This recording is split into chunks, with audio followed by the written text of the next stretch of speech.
ഈ വണ്ടി ഇപ്പൊ ഗിയറിലാണ് ഓടുന്നത്. എന്ന് ചോദിച്ചാൽ പട്ടത്തിന് നൂല് കെട്ടിയ പോലെ ഇപ്പൊ ഈ വണ്ടി ഓടുന്നു.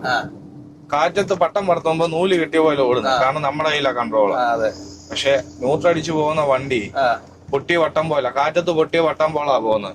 എപ്പോ വന്നു എന്ത് വേണേലും സംഭവിക്കും. നമ്മൾ ഈ സ്കൂൾ തുറക്കുന്നതിന് മുമ്പ് ഒരു 2-3 ദിവസത്തിന് മുമ്പ് കേരളത്തിലെ പ്രൈവറ്റ് ബസ്സുകൾ പറയും ഞങ്ങൾക്ക് ശമ്പളം ഞങ്ങള് ഇത് കൂട്ടാൻ പോവാണ് പറയും. പക്ഷെ ഇന്നേ കാലമായിട്ട് ഈ ലോറി ഓണേഴ്സിന്റെ ഒരു ഗ്രൂപ്പും ശമ്പളം കൂട്ടണം അല്ലെങ്കിൽ വാടക കൂട്ടണം എന്ന് പറഞ്ഞ് സമരം ചെയ്തതായിട്ട് എനിക്ക് ഓർമ്മയില്ല, ചരിത്രമില്ല. ഒരു ലോറി സമരം ഒന്നും ഞാൻ സത്യം ലോറി സമരം ഒന്നും അങ്ങനെ അധികം കേട്ടിട്ടില്ല. അപ്പോൾ ഇതിന്റെ ഈ ചരക്ക് നീക്കത്തിന്റെ ബുദ്ധിമുട്ടുകളും എല്ലാവരും കാര്യങ്ങളും മാറ്റാനായിട്ട് ശ്രമിക്കാൻ പറ്റത്തുള്ളൂ. കാരണം ഈ പറയുന്ന ഉപ്പ് തൊട്ട് കർപ്പൂരം വരെ പറഞ്ഞെങ്കിൽ ഈ വണ്ടികൾ ഇല്ലാതെ നടക്കത്തില്ല. അതെ, അത് ശരിയാ. ഇതിനകത്ത് ഒറ്റക്കെട്ടായിട്ട് മുന്നോട്ട് പോകണമെന്നുണ്ടെങ്കിൽ മാറ്റം നടത്തണമെന്ന് എല്ലാരും മാറ്റം അനിവാര്യമാണ്. പുതിയ കാര്യങ്ങളും വിശേഷങ്ങളും ഒക്കെ ആയിട്ട് അടുത്ത വീഡിയോയിൽ വീണ്ടും കാണാം.